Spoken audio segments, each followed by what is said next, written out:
ইয়াকুম তিফলা, একটা নির্দিষ্ট সময় পরে 9 মাস, 8 মাস, 6 মাস, 12 মাস, 1.5 বছর পর্যন্ত, এরকম একটা নির্দিষ্ট সময় পর্যন্ত আমি মায়ের গর্ভের মধ্যে রাখি। তারপরে আমি আস্তে করে ওই ইন্টেনসিভ কেয়ার হতে আস্তে করে আমি দুনিয়ার মধ্যে ভূমিষ্ঠ করে দিই।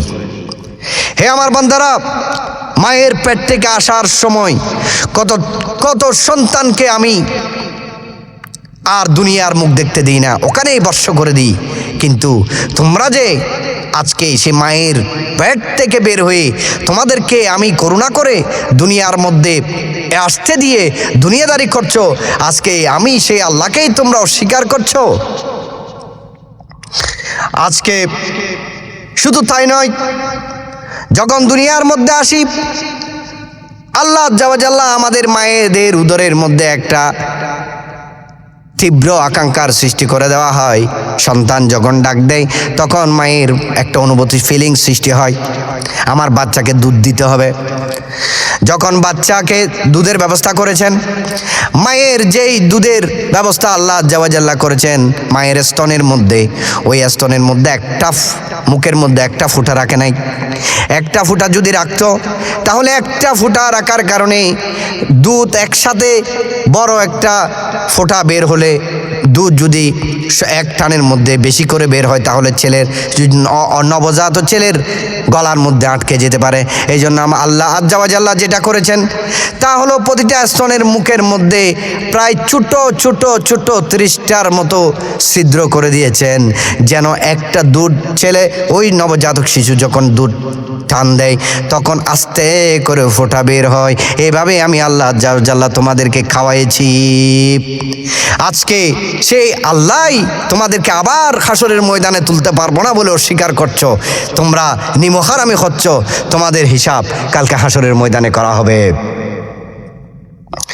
বুঝা গেল মায়ের গর্ভ তোমাদের জন্য স্থায়ীভাবে থাকার জন্য ছিল না, সাময়িকভাবে ছিল। অনুরূপভাবে দুনিয়া তোমাদের জন্য চিরদিন থাকার কোনো জায়গা নয়, বরং পলায়নযোগ্য স্থান। তোমাদেরকে মায়ের গর্ভে পরিপূর্ণ করার জন্য রেখেছেন, আর দুনিয়ার মধ্যে রেখেছেন রূহকে কামিল করার জন্য। এই জন্য তোমাদের যে সিস্টেমগুলো আমার আল্লাহ আজ্জাওয়াজাল্লাহ আজকে করেছেন দুনিয়ার মধ্যে, তোমরা তা অস্বীকার করে নিজেকে ধ্বংসের দিকে নিও না। আমাদের শরীরে আল্লাহ আজ্জাওয়াজাল্লাহ রক্ত দিয়েছেন এবং অস্থি, তরুণাস্থি, হাড় এগুলা দিয়েছেন, যেগুলা আল্লাহ আজ্জাওয়াজাল্লাহ আজকে আধুনিক বিজ্ঞান প্রমাণ করছেন রক্ত এক ধরনের তরল, লাল বর্ণের, অস্বচ্ছ, ক্ষারীয়, আন্তঃকোষীয়, লবণাক্ত এবং খানিকটা হাড়ধর্মীয় তরল যোজক টিস্যু। একজন পূর্ণবয়স্ক সুস্থ মানুষের দেহে 5 হতে 6 লিটার রক্ত থাকে, যেটি মানুষের দেহের প্রায় 8%। হিমোগ্লোবিন নামে লৌহ গঠিত প্রোটিন জাতীয় পদার্থ থাকায় এর রক্তের রং দেখতে লাল দেখায়। হিমোগ্লোবিন অক্সিজেনের সাথে যুক্ত হয়ে অক্সিহিমোগ্লোবিন যৌগ গঠন করে এবং অক্সিজেন পরিবহন করে। এই রক্তের প্রধান উপাদান হলো রক্তরস এবং রক্তকণিকা। রক্তরস কি, যেটা 55% কণিকা রক্তরস থাকে, কণিকা থাকে 45%। রক্তরসকে আলাদা করলে এটা হলুদ বর্ণের দেখায় এবং কণিকাগুলো ভাসমান অবস্থায় থাকে।